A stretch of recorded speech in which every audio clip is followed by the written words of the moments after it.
Hey everyone, and welcome to another recording of Our Human Experience, the podcast where we probe individuals to share the stories that made them who they are today. And try to find the connection that is our human experience. And we are recording today in beautiful Govinda at the Arts Nexus podcast studio. I'm Claire Tierney. And I'm Anna Winter. So where can they follow us, Anna? They can follow us on social media at Our Human Experience on Instagram and Facebook. ourhumanexperience.com.au. We invite you to pod binge Our Human Experience anytime you like. Hey Claire. Hey Anna, how are you doing? I'm really well. Awesome. So, one thing I've worked out about myself, I say things backwards, but one thing that I've worked out that I love to do, I think probably more so, I knew it when I was little because I was always creating recipes in the kitchen. I was given that creative freedom as a child because Mum was too busy reading. So she would let me go wild in the kitchen and come out with something. Usually if it involved marshmallows were a favourite because I Can you put marshmallows on anything? Apparently so. Okay. But it was just a way of me getting sugar, I think. Sure, absolutely. But I was creating something new. But very creative. Very creative, yeah. So I suppose with our next guest coming on, the one thing that I've read, and I don't know our next guest's whole story, and obviously that's why we're bringing her on, but she's an extremely creative person and she's a hands-on very hands-on woman. And because I have known her for a little while, I have watched her move through so many different creative genres, and there's one that she's particularly proud of and she does very well and these days, and that's what I'd like to talk to her about a lot. But I know it's a subject close to your heart, but I want to speak to her on where she's at right now with her writing and other things that she's doing. So shall we bring her on? Definitely. Okay. LJ, thanks for joining us today. But we really want to place you in your family, in your community, and just give us some background on that. 0 to 5. Go, start with that. 0 to 5. Oh, probably my best memories is playing go-karts. Cool. The family was all together then and there was lots of kids and things, and I remember getting pushed around in go-karts and screaming like a little girl. Are you one of a big family, or can you tell us a bit about your family? Maybe, I don't know if there's a grandparents or even just your community and how that worked. A little country town, South Australia, so very little country town. Everyone knew everybody, so all the kids used to sort of, get together and that. The community, well, I don't know, I was too young to even know what a community was then. I just remember just having a lot of fun and being very noisy. Yeah. You don't have to be in a country town to have that experience either, having a lot of fun and being very noisy. I remember that in my childhood too. I don't know if I've changed. No, I was going to allude to that, and they are the influences that we have. So are you one of a large family, or is it just you, LJ? Do you? It's sort of like a bit of a different situation. It became just me when I was 8, just me and my dad. But the extended family kind of got back together a little bit later on, and suddenly I knew I had a sister and 2 brothers, but we all kind of reunited again a little bit. So I feel very independent. I'm kind of used to being the only child. But then when my siblings and that sort of started turning up and things, I kind of adapted to it. It was a bit strange. Suddenly these other so-called kids are part of the family, but it worked out all right. And so it's kind of funny how things go apart and then they come back together again. Like where did you fall in the group when you all regrouped? I'm second in charge. Not really. My sister is older than me. She's 3 years older. Then there's me. Then there's my next brother, he's unfortunately died now. And then there's a younger brother too. So, yeah, 2 boys, 2 girls. Okay. In a small country town. Yes. Yeah, it isn't anymore. It was then. Yeah. That's what happens to country towns. They expand. So, LJ, when you headed off to primary school, secondary school, did you find any of your childhood stuff kind of influenced what you enjoyed in your high schooling years? 100%. Yeah, Okay. my uncle. Yeah. My uncle, he was a photographer. And at a young age, I remember following him with all the cameras and holding the cameras, and he'd start placing the cameras over my neck and show me how to work them. And he used to like to chase trains. So we'd be chasing trains in a Holden car. You've got a train going up the track, and here we are in this Holden car, and he's out the window with the camera, and he's like, hold the steering wheel, hold the steering wheel. And I'm holding the steering wheel. I'm just a kid, you know.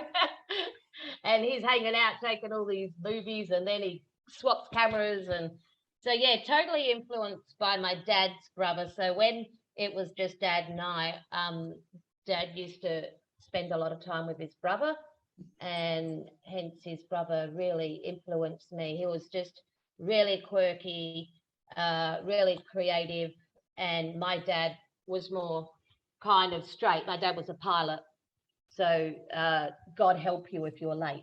Oh my God. Nobody waits for the pilot, he says. Yeah, my uncle, very early on, I had cameras in my hands as a little kid. So by the time I hit high school, I was pretty well full-blown a photographer already, but Dad put me into a particular school, trade school. Back then they had, really good trade schools. And he put me in there because it had a photography studio. So basically I landed in high school. I knew nothing else but the photography room. I spent every waking moment, lunch breaks, recess. I used to get dragged out of it. Yeah, cool.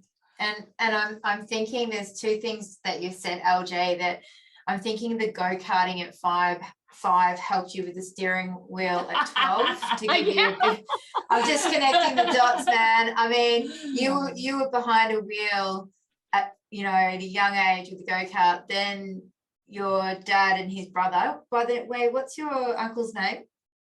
Uncle Bruce. Uncle Bruce. He they had a plan for you. You were going to be part of you were saying you were kind of like a prop, but you're a moving prop that got to hold the wheel. I'm having a visual of that. But with what you've just said, yeah. And it's all about the visual, isn't it? So for me and for listeners and young listeners today, when we talk about photography, I'm sure that they look at photography in a very different way to what we did back, 30 years ago. Oh, yeah. So when you said at school that you stepped straight into, you were getting kicked out of the dark room. Do we call it the dark room? Yeah, it's called the dark room. Yeah. And I must say I went to school and we had photography as a strong subject as well. And those chemicals were pretty strong from memory. But for the generation now, they don't understand that develop side of photography where, when you used to take a photograph and you had to wait for it to come back and, out of 24, 6 would work and the others were like, what were you thinking? So, it's that's a conversation in itself, isn't it? Because, unintentionally you could be creative with a camera without even knowing until you got it back. Yes. Yeah, there was like more patience back then. Oh yeah. Like now, I remember very clearly when I'd first brought my first digital camera, and they weren't very good. They were very just no depth of field in them or anything. And so I used to just run the digital to try and get used to it, but I always had my film. And I remember taking the digital to a playground and just taking some photos of my friend's kids on the digital camera. And he just he just came bouncing up to me and said, can I have a look? Can I have a look? And even I wasn't switched over enough to realise that you can look at it. I was still like, oh, mate, I've got to go and get them developed. And I went, hold on a minute, I can show him.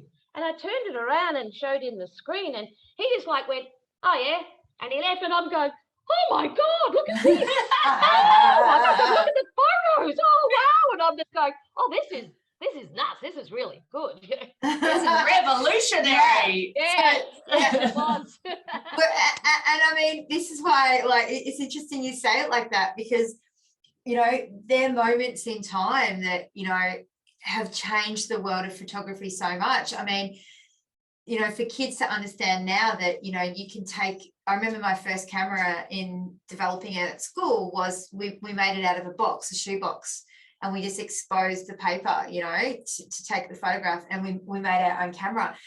Can you tell us about, I want to know about you in, you know, high school from year 7 to year 9, because I reckon they're the years when, you know, we still haven't got the worry as much yet, you know, by year 9, we're still tinkering, and they're elective subjects, you know, normally then is when you try your all subjects. Can you sort of tell us about yourself in that photography class, and what was learnt then? Ooh, good question. That's a really good question. Okay, where shall I start? Well, entering high school was a bit kind of, you know, little country girl, and I had to go down the hill to sort of more of a city. So I was a bit kind of nervous, but I'm really used to being on my own, and I was never really big on having groups of people. I'd kind of be amongst anybody. I never really segregated, oh, that's my best friend, that's it. Or I just kind of like hung out with everyone. So the first year of high school went really fast. I don't really remember a lot of it, other than I was really excited. I had a photography studio, and I had new cameras, and then I started to realise that I had to do other subjects. That didn't go down very well with me. That's kind of, I suppose, when I knew I had difficulties, or I knew I was different, but I didn't know I was dyslexic.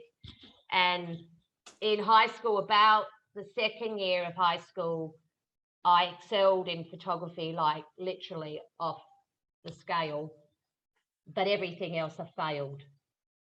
So they started to sort of question me then, and that's when I started to get isolated a lot, because I just wasn't part of the kind of normal procedures of learning. But I did extend into art. I extended into anything I did with my hands. Great, I was really, really good. But I failed all subjects of maths, English, all the ones that take you through to any sort of university. So I very kind of quickly became quite bubbled, and just decided, well, I'm going to be a photographer. That's all there is to it. Okay. That dyslexia is something that is really, you know, in and itself affects such a huge part of your life, and has affected a lot of your direction. Yeah, so if you had just been able to obviously do just art at school, you may not have ever realised the development that your dyslexia had been so profound. When did you, was it at school that you realised you had dyslexia? Or did you know that before?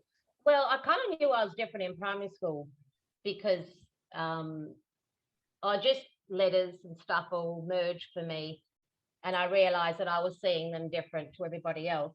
But, you know, I was just a kid. I didn't care. I, just wanted to go play, go and take pictures, go ride the horse or the motorbike. I had a great upbringing, so nobody really emphasised anything until high school, and then it all just exposed itself. It kind of did, because I was then became the dummy of a school, whereas in my head I was a good photographer. So I kind of thought, I'm cracking A pluses here. I'm failing there, or isn't it obvious that I just do this? You can't be good at everything.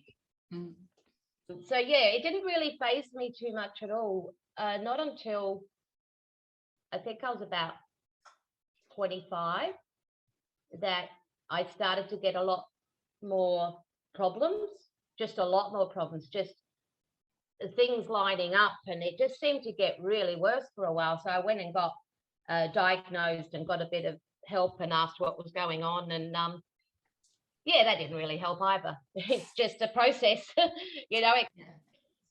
But then I realized that if I kept practicing certain things, it actually got really better. So yeah, so I never really did any practice with my reading and writing until I became a writer. And that's the reason I became a writer, I was actually just practicing. I was actually thinking, this is a good way to practice, let's write a book. So that is a fabulous response to dyslexia. I've got to say, it's not often that someone will say, oh, well, this is a really big problem. Oh, let's embrace that. Let's run with it. That's really cool. But I wanted to I want to touch back onto the photography. Did you study photography out of school? Did you do any courses in photography, or was that really a passion that evolved because you call yourself a photographer as well? Yeah, I was my first trade. Yep. I went to photography college studies in South Yarra. Mm-hmm. By then I realised that I didn't really need academics. As much as I craved for academics, it was a really funny thing. I craved for what I couldn't have in a way. So I went to the photography school there, and that was digital. Yeah. Was that digital? Not digital. Oh, I did two. So one of them was still film, and then the other one I did was purely digital because everything was going that way. So I knew I had to go that way too. So I did a digital course, and by then the cameras were better. They were still really pricey, but all cameras were, but they were actually had a depth of field. But then also they taught you how to back it up with editing. And that's when I discovered editing, and that just opened up Photoshop to me. And then I just went berserk. I started a photography business. I was doing what was my course? It was documentary photography. So basically through that course, I realized I loved people. I love taking photos of people. I love talking to people. So my work was going to be something to do with people. So I worked for a missionary group, and they would send me out somewhere, and I would follow the missionaries and document the trip and everything that went on. And then I'd bring all my work back and do it all up and sell it for money for the missionary group to then redo another trip and that. And I did that for a number of years. Where did you go? I did a lot in India. So I got jabbed with everything. I bet. And that was actually a real full-on experience because I'm a white girl and I had, blonde white hair, my skin, white. And some of the people hadn't even seen white people, and they screamed, I wanted to go over and embrace the children. Well, they were scared of me. Yeah. I was really like, oh, okay. So that was a really good experience, beautiful experience. I got a photo of me and a whole heap of kids just all around me and stuff. Solomon Islands was a really big thing. We did quite a few trips in Solomon Islands. Sulawesi, that too. Yeah, I think that's it. India and Solomon Islands. Yeah, I think that was it. Just those two places. So where the missionaries went, you went? Yeah, it depends on what was going on. Like in India, they were building houses and community-based kind of stuff. Solomon Islands was incredible because we had to track from one village to the other village.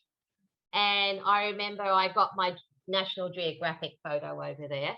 It was this little, two little Indonesian kids with, half buckled teeth, and big smiles on their faces, and they've got this big kind of like tropical leaf over them, and it is torrential rain. And they're just two of them holding this leaf and looking at me, and and I'm under this minute little umbrella with all my cameras packed up on my shoulders. Wow. Because it was torrential, and I'm just like, oh, that's it. Click. I went, yeah, I can retire now. That's my National Geographic photo. But the thing was, I've already seen it in National Geographic. It'd already been done, but I just wanted to copy it. So yeah, yeah, fair. Yeah, it was really good camera work.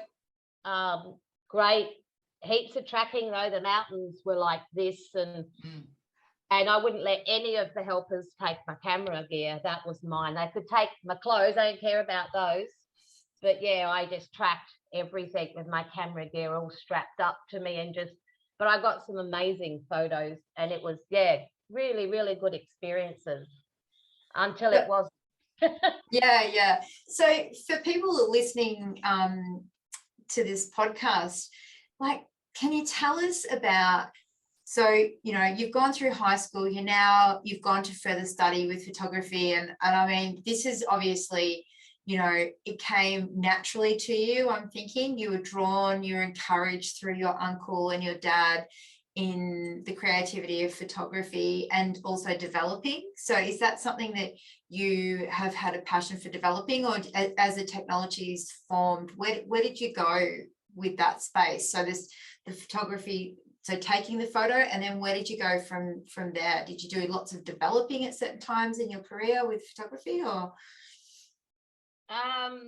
Well, the developing was very messy and very smelly, so I'd kind of get in trouble when I converted the bathrooms. I just bigger bathrooms are photography studios. Yeah. They've got the smallest little light, but then when you get into modern houses, they don't. There's way too much light. Mm-hmm.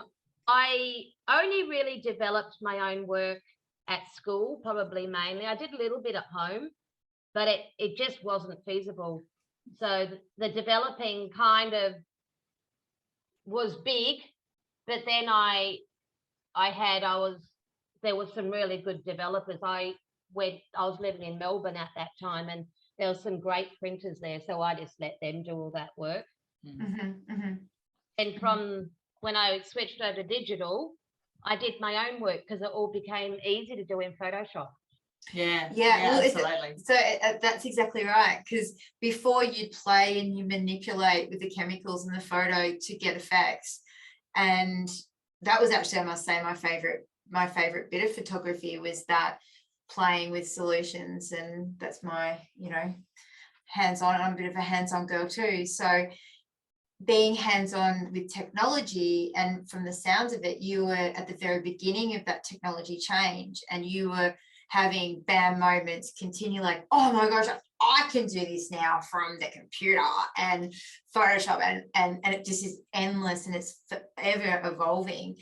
Talk to me about like that side of it, because I know so many listeners of every age will be just like, there's so much you can do just now with a phone, a camera, like what are your things that you just right now go, oh my gosh, did you know? Because I really want to know what you know.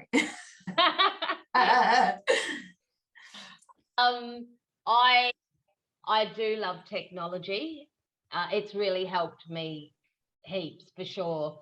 The developing of photos, it literally is a bit of this and a bit of that, and shake it around, and oh no, take it out, oh no, put it back in, oh put a little circle over it. So it's like you kind of learn everything. You learn the basis of really what a photo is made up of and how photo paper moves. So it kind of, when I went to digital, it took all that away, which was sort of sad, because it is a little bit more exciting when you stick a blank piece of paper in a tray of water and it suddenly just starts to come alive on you. It's the most exciting thing I've ever experienced, for sure. I think digital took a lot of the guts of photography away for a while, until it took a number of years for me to kind of adjust that. This is my dark room now, a laptop. And it doesn't smell when you don't have to turn off the lights. And But yeah, look, those days of running into the photography room and you have to sort of go, you ran your hands over the walls because it was a narrow in, turn, so no light could get in when you're coming into the room. And I still remember running through it with my hands on both walls, you know, and the kids, some of the kids would like just wait in there in the dark and you didn't know they were there. And you're running, next minute you'd like hit into somebody and you'd hear this great big, ah! So, yeah, I don't see the excitement as much now. Now you kind of just load your work up and it all loads, and yeah, there's none of that. And yeah, you're right. I still, as much as I love technology and really I wouldn't switch back, the memories of having it back there was just, old-fashioned is a lot slower. You need to be a lot more patient, and you need to really engage your eyes and really know what you want to do and what you want to achieve.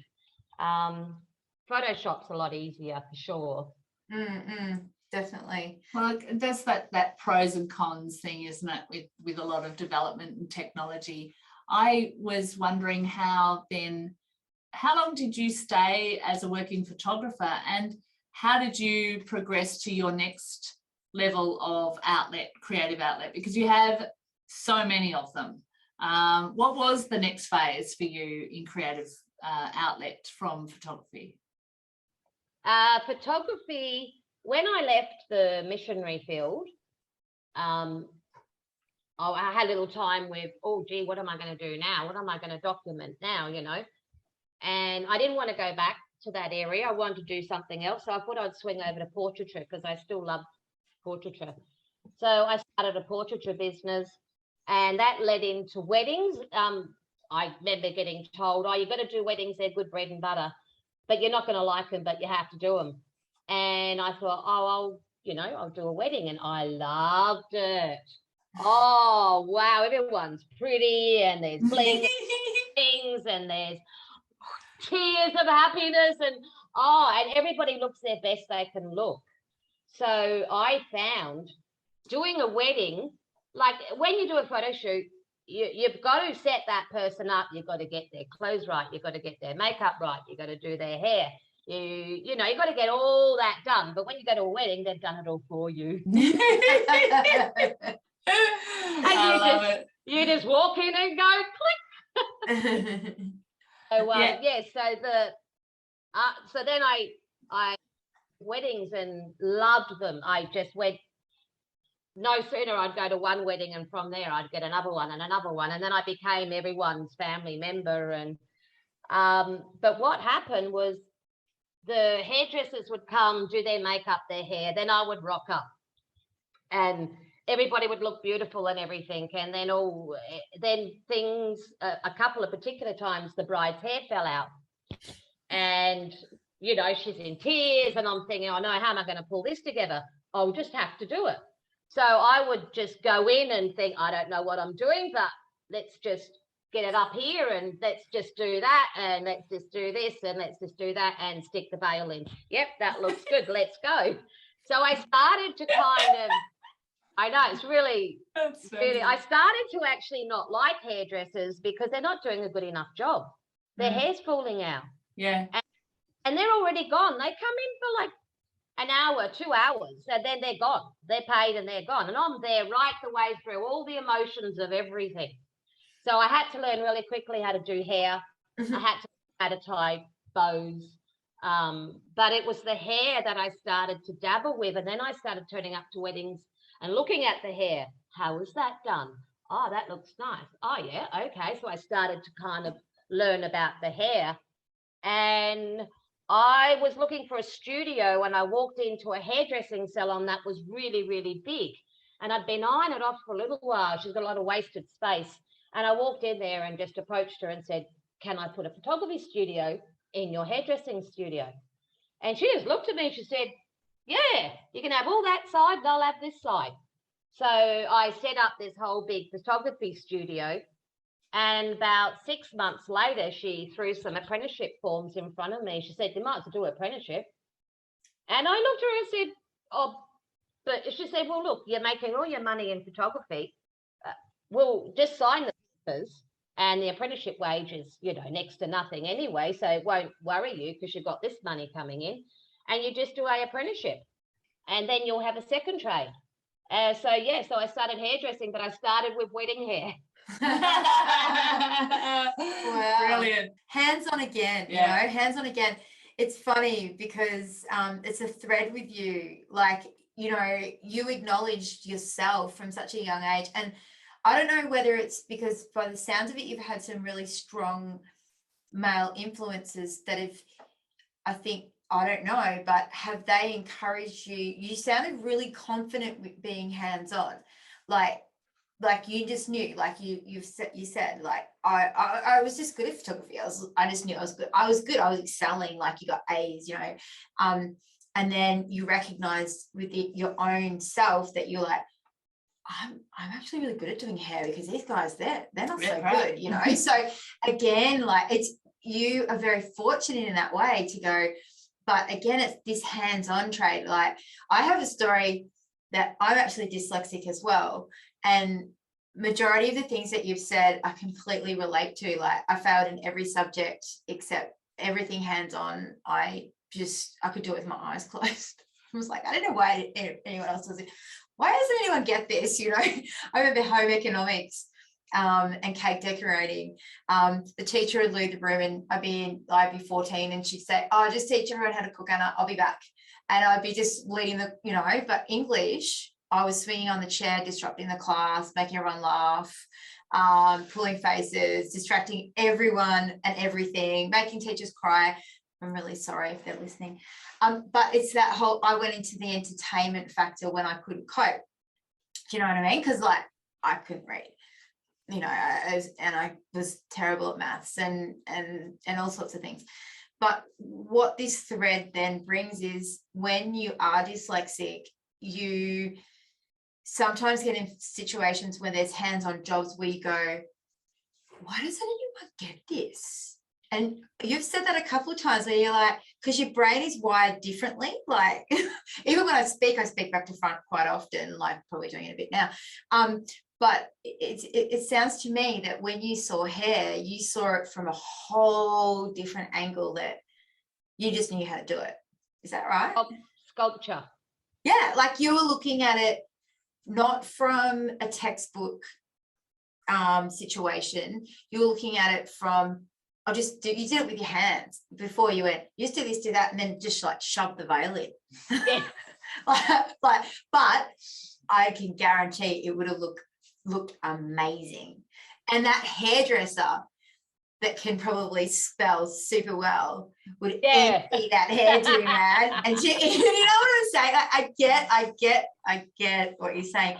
So tell me, with coupled together with the photography and the hairdressing and, Claire, the connection we have here today is you're connected to Claire. So for me, I'm talking to you knowing a little bit about you, but tell me how all those hands-on tools to this stage when you took up that apprenticeship, where did that lead you from there on, coupling those two trades together? Nobody, I actually had, all right, I'll be really honest. Photography is a beautiful trade and you're treated very nice and very respectfully. Hairdressing, you're not. No. That shocked me. I could not believe the difference in how you're treated. You're treated like lower class, would probably be the best way to call it. Unacademic type person.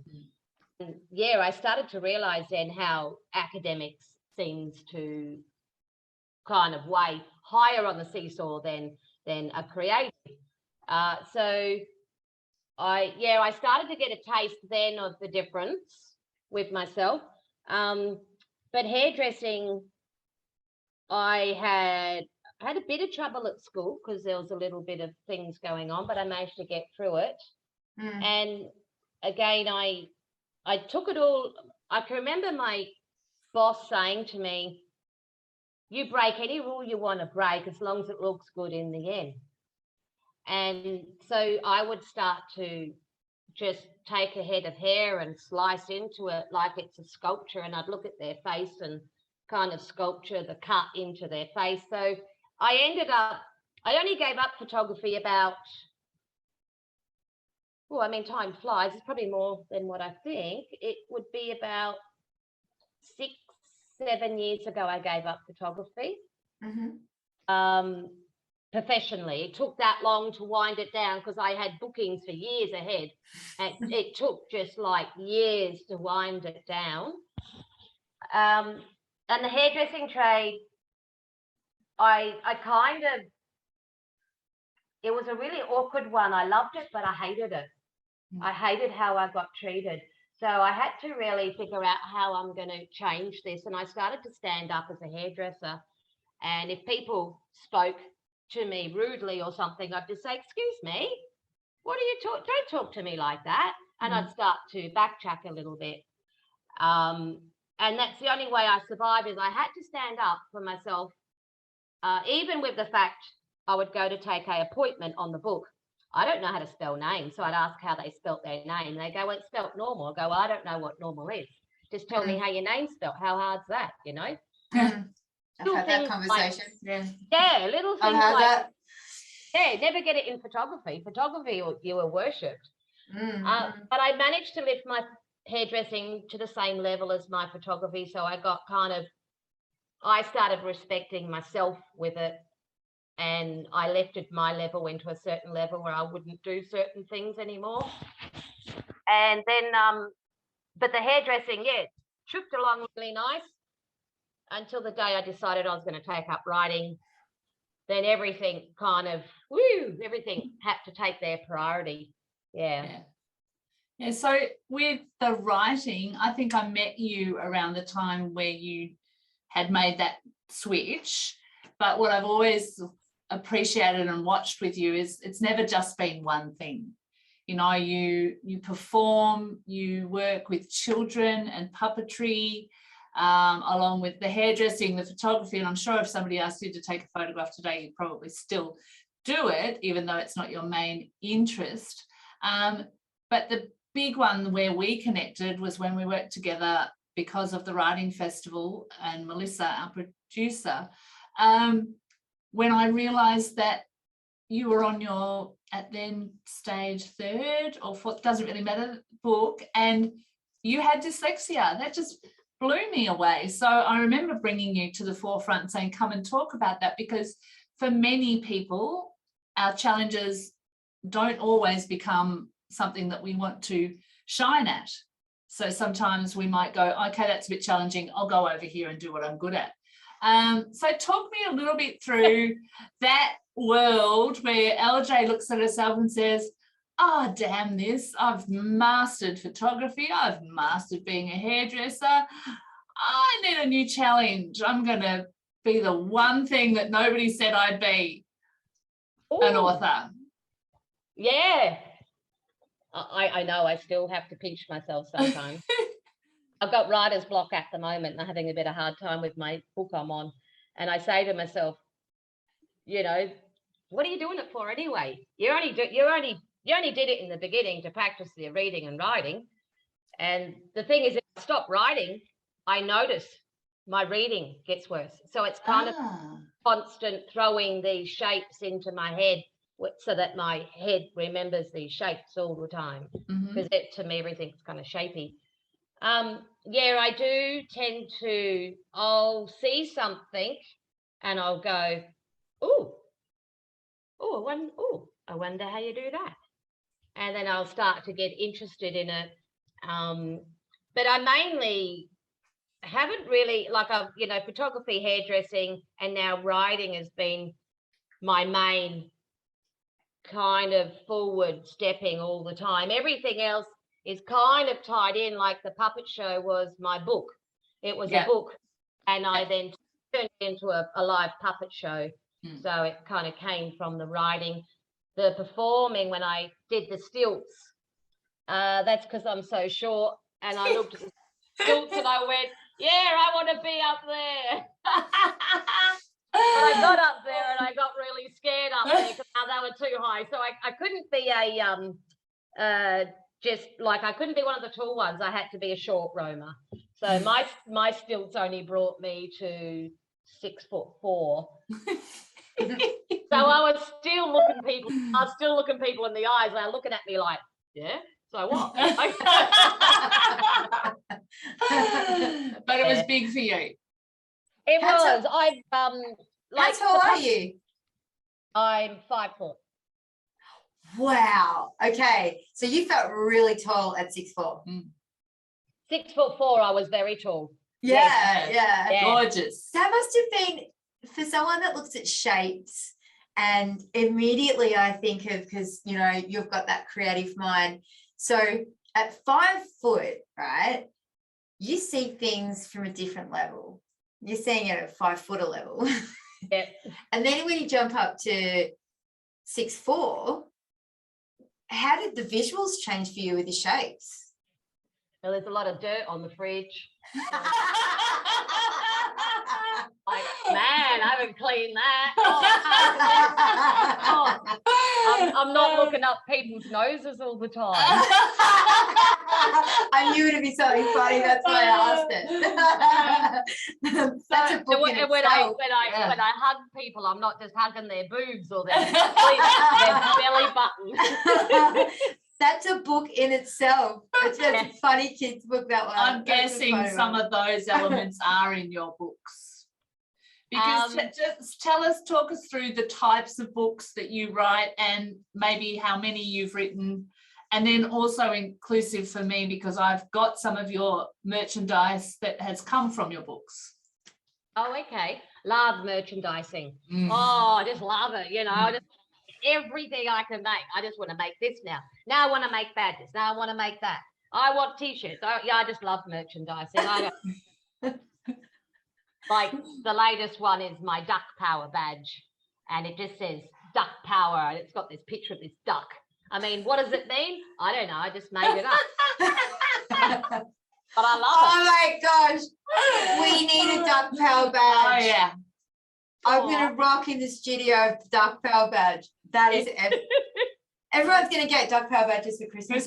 Christmas duck power badges. I'm serious. What'd you get for Christmas? I got a duck power badge. What'd you get? You didn't get one. You didn't get one. No, you're not you didn't get one. Oh, you missed out. They're all the rage up in far north Queensland. Yeah, up here they are. In my hometown they are. I had this guy just the other day, this guy, he's pretty tall, and he went LJ, and he's pointing to his hat. He's got all these badges and there's duck power on his hat. Yeah, I love writing. I just love having the book and then, you know, the bookmark and something else.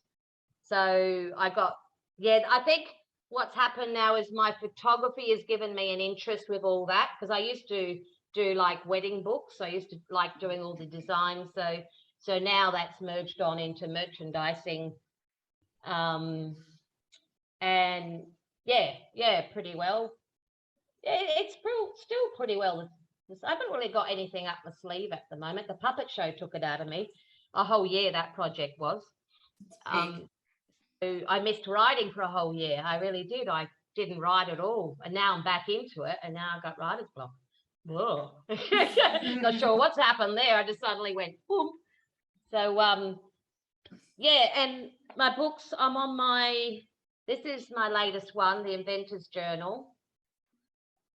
Beautiful. Looks beautiful, LJ. Yeah, pretty happy with this one. I mean, I'm happy with all of them when they come out, and then I don't like them anymore. Yeah. I don't know. I just, that's nice. It's all done. Okay. Yeah. Next. Have you got a favorite? I've got favorite experiences from each book, I suppose. Mm-hmm. So Tales of Snails. I've got beautiful experiences of laying down on the ground looking at snails so I could draw them for the illustrations, and just mucking around with snails until I wrote that book. Then there was Rex, a cattle dog. Rex, yeah. Rexy. That was probably one of my best-selling books in that time. Then there was, Beamer Du Plessis' Dream. Had a beautiful experience. That one started with, I was cooking in a school. I was just cooking them lunch. And a bee comes in and I'm like, get out of the kitchen. And the kids are like, don't leave him alone. Let him in here. I'm like, no, he's a bee. Go and collect honey. Oh, well, what happens if he doesn't want to collect honey? The kid said to me. And I'm like, well, he has to. He's a bee. No, he doesn't. Just because he's a bee doesn't have to collect honey. So we had this massive, conversation over making, we're making pizza and stuff. And then I suddenly went, oh, there's a story in that. So I put that together, Beamer Du Plessis' Dream. So he's a bee who doesn't want to collect honey. He wants to play the violin while everybody else collects honey. Cool. Yeah. Cool. And then there was Oliver's book. Oliver's book was a grieving book. My last dog died and ripped my heart to pieces like animals do. And I was in a time too where life was ups and downs. I was having a downer. So I ran away for a while to write Oliver's book. And I always said that I'd write his book. And I always said he was going to be a fox. So I ran to Paris and wrote Oliver's book in Paris. And so that was a really difficult book because it was me grieving and I poured it out. So hence it's about a dog who dies and then finds a wishing tree and he wishes to become a fox. But it's not just any fox, he becomes a French fox. So bisous, bisous, allez there. So yeah, really good experience. And then the Inventor's Journal. How this one started was really quite a peculiar little start. I was in a coffee shop and there was this kid under the table that I didn't know was under the table. His mum's yelling out for him and I'm thinking, well, there's nobody here. He's not here. He's obviously run away. But he's under the table. Next minute, he jumps out from under the table, scares me. And I'm just like, and he goes, yeah, that's what I'm going to invent. Yeah. And I'm like thinking, whoa, what are you going to invent? And when I get an idea, it's like it comes slow motion. Everything slows down. And it was slow motion. And I'm like, oh, here we go. Something's happening. Anyway, the kid leaves. And here I am thinking, what's under that desk? There's got to be something under that desk. So I climb under the desk and I get under the desk and I start, the Inventor's Journal. Okay. And that's how this book all started, was the Inventor. Fantastic. So, yeah. So I'm on my 4, 5, 6. I'm on my 7th book. Cool. Seventh book. LJ, with that whole hands-on thing, in the early days, or are you still now self-publishing? I'm still self-publishing because look, it used to be because I didn't think I was good enough to ever get a publisher. And, I'm dyslexic. I mean, man, how can a dyslexic person be a writer? Duh. But then I started to sort of realize that self-publishing is actually more fun because you get hands-on, you get to do it all. And, so I really felt like I wanted to know the trade or know what it's all about. So let's do everything myself. And now I'm just starting to eliminate. So I've only just, with this book, decided, no, that's it. I'm not going to illustrate anymore. I just want to write. Okay.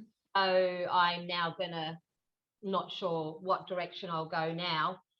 And also I've really suddenly realized I do actually love words. I've got this real fascination with words and what they mean and how they're put together.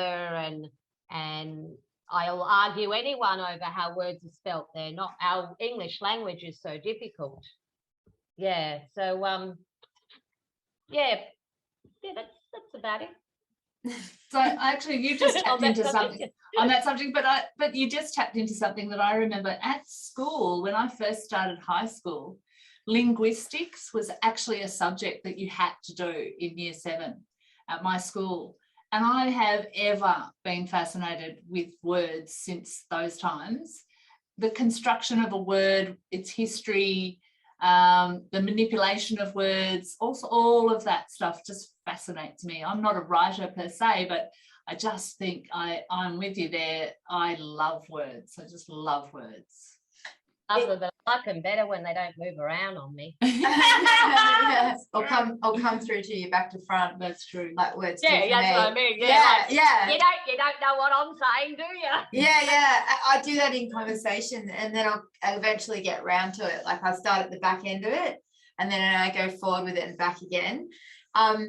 Within you saying that, with the writing and for yourself and your own confidence now being a published author, and obviously your photographs and your portraits, which I found amazing, because you've been storytelling in so many levels, like you're storytelling with your photographs, you're telling a story with someone's hair, because hair is like a mane of everyone, like it's, so that's a story in itself you can create, and you've got a beautiful mane, may I say. Can you please tell me your story with your hair? Because I've been admiring it. It's amazing. Yeah, tell me your story, because you're a storyteller. Tell me the story of your hair. Okay, I don't have the patience to kind of grow my hair anymore. Mm-hmm. So I've worn short hair for a long time, and then I just started to look at extensions, and I got quite interested in them, but I didn't like just the hair ones. I thought, I could just, grow my own hair and add them. I don't want those. And I don't like the idea of dreadlocks, like the real thing, because my hair's too fine. So there's not enough hair to make really nice dreadlocks. Mm-hmm. So I just, I saw some grey, like it's this sort of product. I saw it come through in grey, and when it came through in grey, I went, yeah, okay, now we're on. I want a head of grey dreadlocks. Yeah. So I got them done professionally the first time, and they were successful, very painful, and really weird sensation having these things on your head. I had them on, I think, about 5 months, shaved them off. I just went, it's enough, off they come. And then I've had these ones on now. I put these ones on myself. So they're actually really quite easy. They're sewn into my hair. Wow. I didn't know that they did that. Yeah, I kind of, when I got them done professionally, of course, like anything, I wanted to know how they were done. And I thought, I can do that. Get your hands on, girl. Yeah, that's right. So I gave myself a head full of dreads again, and then it got too hot. So now I'm down to this many.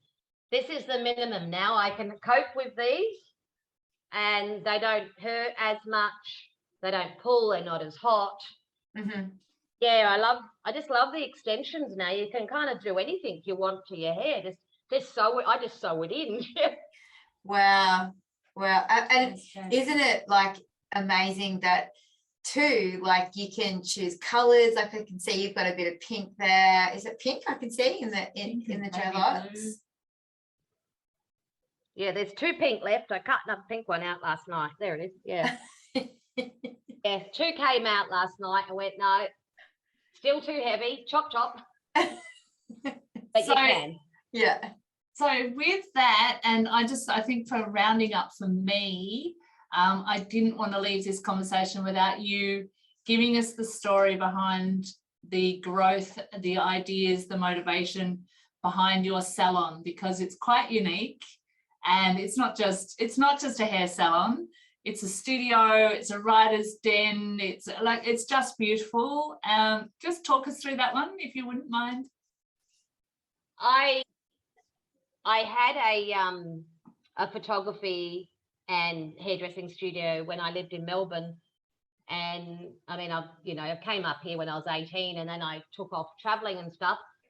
But when I landed back up again, after I'd come back from Europe, actually, I decided I'm going to recreate what I had before, but I won't do the photography studio. I'll just make it a studio, so I can do whatever I want. Mm-hmm. And a lot of people didn't even realise I was a hairdresser. No. It was so funny. I don't know where Mossman. Okay. It's Okay. So for our beautiful. listeners, so this is in Mossman, which is for people that aren't from North Queensland. North of Port Douglas, which is north of Cairns in far north Queensland. Okay. So I live in Port, and I looked at starting in Port, but I wanted something more, I don't know, just more community based. Yeah. So I chose to go to Mossman. It's a bit more of it's an Indigenous community. So I just wanted to plant myself in that sort of a thing too. So so I rent this room, and I've made it a art studio, a writing den, as you said, and then I put a hairdressing sign up, and everybody just came. What? I think they said, she does that too? Like, is there anything she can't do? Can't read. Obviously not that important. But I'm sure that you could read the room, I'm sure good point. Yes, there's so it's interesting, when you can't necessarily speed read or read lots of information, but you can definitely read situations, because that's what you do. That's what it's probably unknowingly, it was a coping mechanism, but it can be an advantage sometimes too. And the way I'm sure that you gather information is very different than people that usually go straight to. I'm diverting again. No. You can listen to books and have I call it ear reading. So, you can go to, I discovered, and I don't know if you know about it, but Borrow Box, which is free from the library, because I never was really a library goer, as you can imagine. I was the one that got kicked out of the library. Sorry, I'm having a laugh at myself. But now you can get audiobooks free through an app on your phone, and you can catch up on all the stuff that necessarily you've always wanted to read, but don't have the attention span like myself, because you're being busy and doing other stuff. But have you tapped into that at all, like with audiobooks? And I had an editor once. I've had a few editors over my years of writing now, but this one editor just said to me, LJ, you're so organic in your writing. Like, you were really organic. There is nobody else's words in here. I cannot pick any books that you read. I can't pick them in your writing. And she said, normally when you edit somebody's work, you can go, oh yeah, I know what they're reading. I know what they're reading. I know who their favorite author is, because it influences their writing. So I had no influences whatsoever. And she said to me, just be aware that you have no influence. So even though you're striving to be a better reader, it might not be reading that you have to do. Maybe it's actually writing. You are untouched by anything. And she called me this organic writer. And I kind of thought, oh, all right. Okay, so I'm not missing out because I don't write. Because I used to go to writing workshops and stuff, and I felt like the dummy because I wasn't reading. They would sit there with all these books that they've read, and then they would have a pad and a book that they want to write or something like that. Some of them were already published writers, and I'd sit there with, I haven't read any of those books. I know nothing. Now I realise that I don't really have to go that path now. I've come around a different path, but I find books jump at me. And one book that jumped at me recently in the last few years was the Dictionary of Lost Words. Oh, fabulous book. Yeah. And I could read her because it didn't have too big of words. That writer, I've now kind of in a way latched onto a little bit because I know I can read her work. But a lot of writers, I can't read their work for whatever reason. And it was just so fascinating because it talked about words and how they're put together. And so I'm not scared of trying to read a book now, even though I do suffer a lot with the habit. I've formed a habit. Every time I look at something to read, my head tells me you can't do it, it's too hard. So now I've got this habit that I've picked up, and I don't want to read, it's too hard. But yeah, now I'm just starting to kind of look at books a little bit more. But again, it takes me so long to read them. And the thought of putting them in my ears and just listening to them, I'm almost there. I'm going on a holiday next year, and I've got a few books to put in. Yeah. I don't know how I'm going to go. I might have a meltdown because I might think it's gonna destroy my writing or something. I don't know. I am gonna give it a go. Yeah, we had a guest coming on, and I listened. My ears read. I say my ears read the book through an audio book through BorrowBox, the app that's free from the library. But part of the question, I was probably also thinking, because you're so entertaining and you speak, your voice is engaging. Have you thought about, audio books for your future writing, as in, because of the writings, it is so much harder. Have you thought of designing something like in that audio space for yourself, like with visuals, with your photography or your, whatever it may be, for people to listen and watch in a different format of a book? Like, is that direction? Because everything's so technology based, as you know. Have you thought of that? Like, so you can speak your stories more so? Like, this is what we're doing now. It's kind of like, you know what I mean? We're already doing that now. But like, let's say for a children's book, are there, I don't know, I'm asking this question, are there children's books out there that are all audio, that are visual based, that is quite different? Like, you're just ticking a different creative space. Are you tapping into that at all, or? I am very aware of it, and I've had lots of people say, you should do an audio book, you should,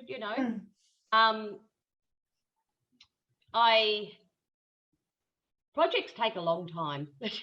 And each project, I'm very strict now. I only really like to work on maybe 1 or 2 projects, and I don't really know how to launch anything like that as yet. I'm aware of it. I love the idea of a film, of a visual film. Reading, I think I tapped on something when I did the puppet show, because I told a story, 3-dimensional. Even though I didn't narrate it, though, my sister narrated it for me, and I worked all the puppets because they were full-on work. They were, and I just wanted to work the puppets. So, yeah, I'm very aware of it. I'm just not... I'm kind of interested, but kind of not. I really love working with people who want to write books or want to be helped in just creatively to think up stories. And I love the writing thing, and I just, putting it elsewhere and doing it elsewhere, I think I just don't know where to start. And also I know that when I do start, it's going to probably take a year. So I'm a bit reluctant jumping too much until I've kind of conquered the ones that I'm doing at the moment. Well, actually, to be really honest, I don't know where else I'm going to go now. I'm quite happy kind of with what I've done. But, yeah, I you're right. I need to kind of move now, but I'm not sure which direction I will move. Well, it's like going from, the manual camera that we talked about at the beginning into the digital space. So it's kind of like, do you see what I mean? Like, it's kind of like that adjustment stage going over to the new technology. But you know what really impressed me, and you should be so proud of yourself, because what you just said then is something that I haven't found, and I hope to fall in love with. You just basically said that you love words. Yeah. And that's so cool. That you have... Probably a challenge. I think because it's been such a challenge for me. Also, I love the idea of kids learning how to read, because it's so hard in this world if you can't read. So I do tend to base a lot of my stuff is always children, targeted at the children, to try and encourage them to embrace as much as they can. It makes it a lot easier when you're older. You've just said, like, Yeah. What you just shared then summarized everything, you know, like your lessons in life, you know, you creating words and storytelling and books, as much as it was so hard for you to do and it didn't come naturally, you had to work on it and learn the craft. When all the other creative spaces came to you like a breeze, you know, like the photography, yeah, I can see it, I can visualize it just flow through your veins.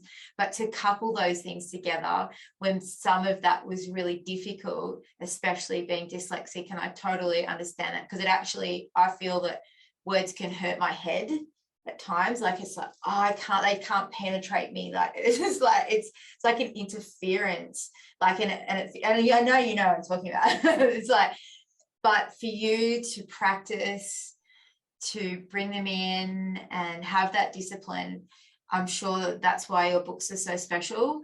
And from an educational angle, that will open up pathways to children. Probably, like you said, you're so raw, pathways with children that are dyslexic or may not even been diagnosed. Like you said, there's a writer that you favor that you can actually read, and there's other ones that you just go, oh. So I would be really interested to know that, like, because the way you write is so different. And can it, you know, is there a science behind this? Do you know what I mean? Like, is there an actual science of how the dyslexic brain works and how you actually write without never reading before? Because when I write or I dictate, and how I put it forward is always very different, because like you said, you don't have the interference of all the other readings. And weirdly enough, my mum is a writer, my nana's a writer, they were journalists, and they all didn't understand me. So I get this. It's like, it's, you know, life is a strange thing at times, isn't it? yeah, it definitely is. Yeah, you're right though. It's almost like I've turned my whole life around and now I've embraced what I feared, but yet it really, well, I touched when I read that book. I was in love with reading. I couldn't believe it. I just went, wow, this is so good. I've hence got another book that jumped out at me, and I've read. Yeah, I try and read 1 or 2 lines a night. That's gone by the wayside now. But yeah, I think I'll plod along and just. I'm really in this, but like the puppet show, I saw the kids laugh. Oh, their little faces, and I loved that. That was very addictive. So I'm not, yeah, but yet I didn't quite like being on stage, funny enough. I found that quite nerve-wracking. I like to be behind the scenes a bit more. Yeah, I've got another book I'm writing now, and I'm just basically I'm going to take a holiday next year, and spend a bit of creative time writing again. But yeah, the dyslexia definitely turns it all around. I reckon I'm no worse than anybody now. I'm just different, and academic people walk around the world that way, and creative people walk around the world this way, and we meet eventually, you know, and it's kind of like the whole world is just made up of all these people. Yeah, I'm not trying to be a reader. I know that. I'm just going to now focus on the writing, but yeah, I know I need to get a few more things out, don't I? Need to do a few, I reckon. Well, you've certainly got a lot of life there to put down and those experiences and those observations. Hey, LJ, we might close it up a bit, but where are you going next year? I'm hoping to go. Well, I'm going to go spend some time with my daughter and my grandkids. They're in Melbourne. Mm-hmm. And then from there, I'm going to take the long road back to Port Douglas. Okay, cool. Around the west or? Yeah, probably around the west. Okay, cool. Yeah, probably. Just no real, like I'm double vaxxed. I've done everything I can do to be able to, but there still might be rules and stuff. I know. And so I'll just, we'll just follow those. Yeah. But the main aim is to, I'm having a break from hairdressing, from running the shop. I'm having a break from that kind of creativeness. Well, I'm not actually. I'm going to I've got a hairdressing sign, so I'm actually going to hairdress as I go, funny As you enough. go. I love your style. Yeah. And you're going to have some books in the back of the car as well. I'm sure you'll take your camera. Entrepreneur. It's all happening. Love it. Yeah, I do. I have this, I made this sign up that says hairdressing, author, books available. So I'm advertising the two. And yeah, I've got some books, and I'm going to take some hairdressing gear with me. But my main focus is to step out of my own town again. I love stepping out of my own town, gaining knowledge, gaining insight, experiences, bad and good ones, because they add to you. And I just want to develop the writing, so I'm just going to spend a lot more time kind of writing, and not sure how long it's going to take me to come back. I'm leaving it open. I'm keeping my business and I'm coming back for sure, but I'm leaving it open. It might be a few months. Cool. Fantastic. Excellent. And for our listeners, where can they find you in the world of social media or website, and where can people track you down? Because for one, I'm thinking more Australians are holidaying in Port Douglas, North Queensland soon. They're all going to want a haircut from you. They're going to get hair envy from you. They're then going to go, they want a portrait photo of them being on their first holiday in 2 years. So I'm thinking multiple businesses. And gifts for Christmas. Where do we get the badges from? Badges. So we need to communicate this on our website with your podcast. So can you just sort of let us know, and we'll obviously follow that up on the website, but how can we look you up, as they say? I started off with everything in the beginning. I had websites, everything, and now I've pretty well got nothing, because I just kind of pulled everything back into myself. I wasn't selling anything on the websites. I wasn't getting anywhere. I was just putting a lot of money into establishing all that. Mm-hmm. So at the moment, I've pulled everything off. The only thing I run is Facebook, and my shop front is my shop front now. So I use the shop front. I use the window to advertise what I do. And it has been, it's actually been really less stressful. It's been a lot more chilled. People come into the shop, they have a look at the books. My clients are beautiful. They buy my books. Every time a new book's out, they buy it. So social media, as much as it's really, really important, that's where everything's going, I'm actually doing okay without having too much of it at the moment. Mm-hmm. Look, I realise this, like dropping illustrations in my books now, I realise I would like to gather a team of help.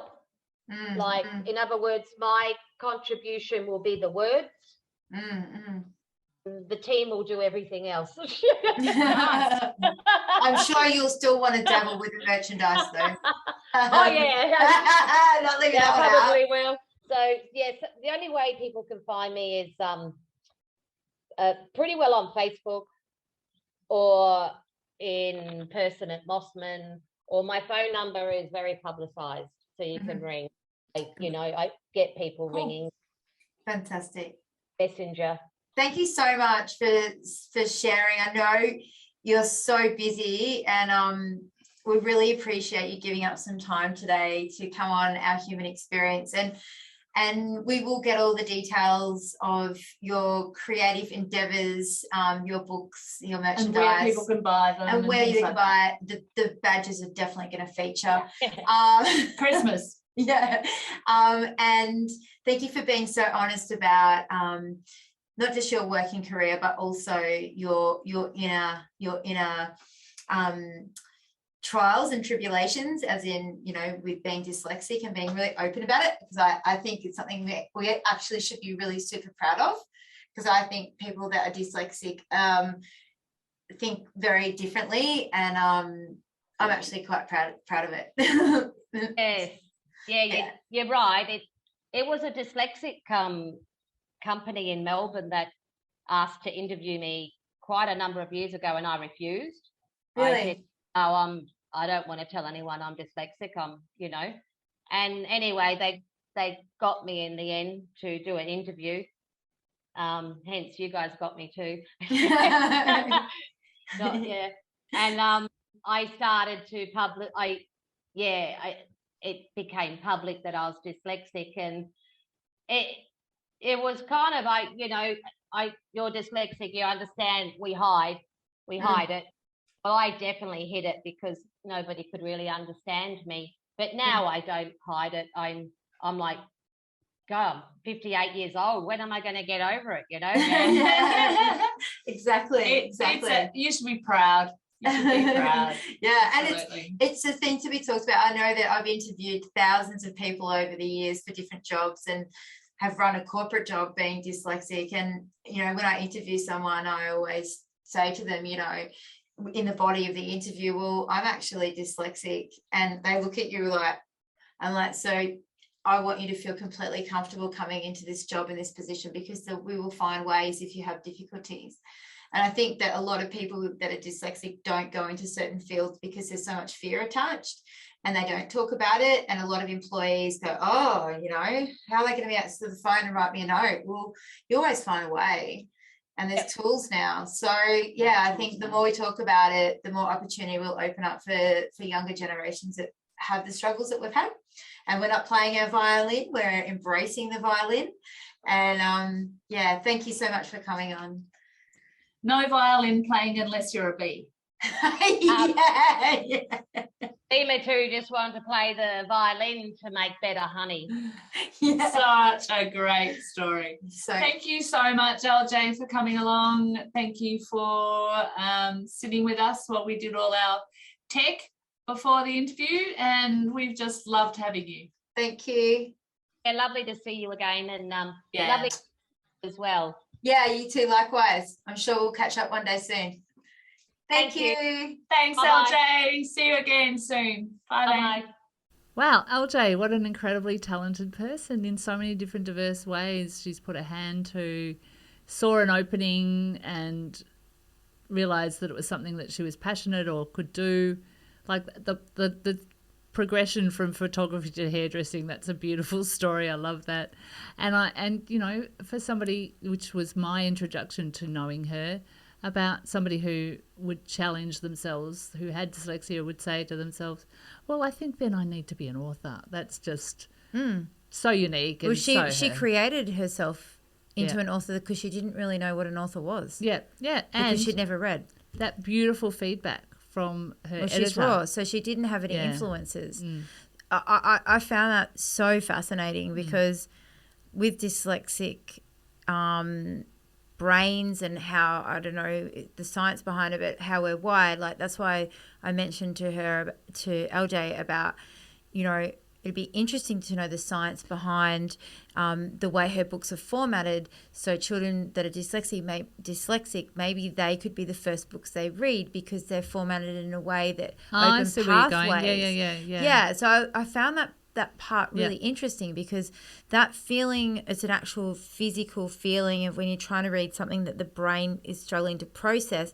But the structure of her writing, maybe there may be a science behind it where it could open pathways for habits. True, and as a dyslexic person yourself, we could probably give you one of her books and see if it's easier for you to read. Do you know what I mean? Because you're talking about the structure and how it plays out in the written word. Yeah, I mean, it's a fascinating concept. Yeah, well, for me, it's from what LJ said, it's, the education piece behind it and having support there about, like LJ said, she hasn't really talked about being dyslexic until she's got a bit older because it was always hidden. Yeah. So again, our human experience brings in people to talk about their life and talk about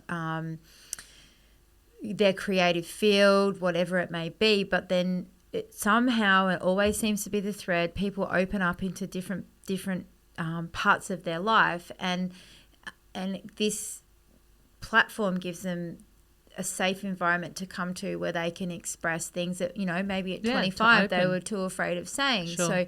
So, we could have a listener out there that is dyslexic and is always wanted to be a hairdresser but's really afraid of doing the TAFE side of things. Yeah, for sure. So, this conversation in this space of being open about disabilities I think so important. I mean, you must Yeah. feel really passionate about that, Look, Claire, too. I do feel really passionate about it. And like we've had multiple people on this forum that have had the same story where you hid it until you were ready to, or maybe you matured within yourself where you were ready to open up and share.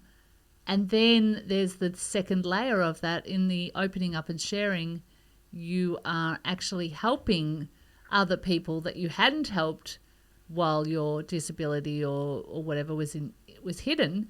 So it becomes empowering. So what you hid becomes your power. That's exactly really right. fascinating. Like, so you and I are standing together. If, for instance, you know, you're there and for yourself with your own disability, and we all have different difficulties, disabilities, whatever we want to call them. But in a sense, I can hide mine. Yeah, and I used to be able to hide mine. That's right. Not now. So, but that's what I'm saying. It changes. Yeah. So, being dyslexic can be something that you can hide. Sure. Forever. Sure. If you chose to, you know what I mean? Yeah, absolutely.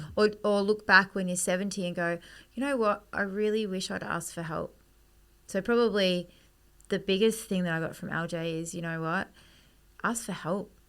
And it should be talked about. And if you want it, should be talked about in the sense, like not just disability, but any area of struggle.